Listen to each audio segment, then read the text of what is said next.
अभी रिसेंट में एक बहुत ही डिस्टर्बिंग मामला सामने आया है। कैनरा बैंक का था। उन्होंने उनके जो एम्प्लॉयज़ थे, उन्होंने एक 90 ईयर ओल्ड सीनियर सिटीजन को एक ऐसी लाइफ इंश्योरेंस पॉलिसी भेज दी जिसकी मैच्योरिटी 2124 में होनी है। मीन्स कि जब वो 190 साल के होंगे तब उसकी पॉलिसी मैच्योर होगी।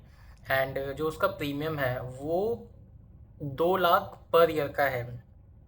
100 साल बाद मेच्योरिटी होगी। किस तरह की मिस सेलिंग हो रही है ये, मतलब समझ नहीं आ रहा।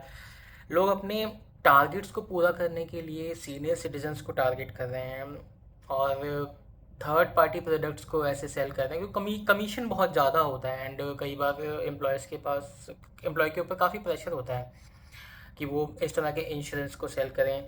बट इस तरह से सेल करना, सीनियर सिटीजन्स को आप टारगेट बना रहे हो या फिर उन लोगों को जो कि इतने अवेयर नहीं है एंड मे बी इतना ढंग से पॉलिसी या वो डॉक्यूमेंट्स नहीं दिखेंगे, आप उनको टारगेट बना रहे हो जस्ट बिकॉज कि आपको अपना टारगेट पूरा करना है।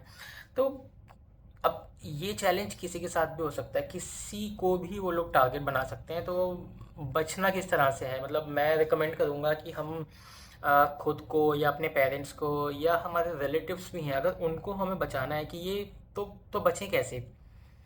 एक तो बैंक से जाके कभी भी कोई इंश्योरेंस नहीं लेना, क्योंकि बैंक अगर आपको सेल करेगा तो मे बी आपको लगता है कि आपका बहुत पुराना रिलेशन है एंड कुछ ऐसे टर्म्स एंड कंडीशंस हो सकते हैं जो कि वो आपको बताएं भी ना, एंड आप मे बी शायद ना देखो।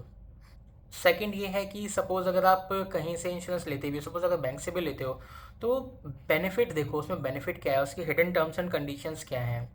थर्ड है कि कोई भी पॉलिसी अगर आपको सेल होती है तो नॉर्मली उसमें एक 15 to 30 डेज़ का लॉक इन पीरियड होता है।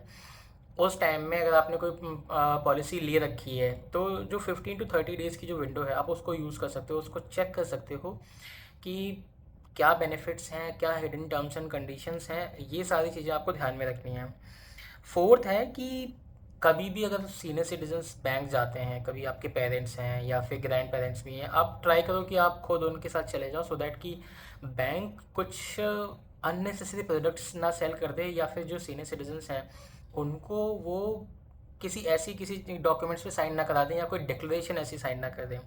फिफ्थ और जो लास्ट है कि इन केस अगर कभी ऐसा होता भी है तो आप सीधे IRDAI को या फिर जो बैंक ऑम्बड्समैन है आप वहाँ कंप्लेन कर सकते हो। टाइमली एस्केलेशन होगा तो टाइमली एक्शन हो जाएगा। इस केस में तो क्या था कि जब 2 EMI, आई थिंक 2 EMI जा चुकी, 2 इंस्टॉलमेंट जा चुकी थी प्रीमियम की, तब जाके शायद पता लगा था। बट बहुत अनएथिकल है and this is very concerning and we should take some steps. And in case अगर कभी किसी के साथ ऐसा होता भी है तो आप तुरंत इसको एस्केलेट कीजिए। Thank you.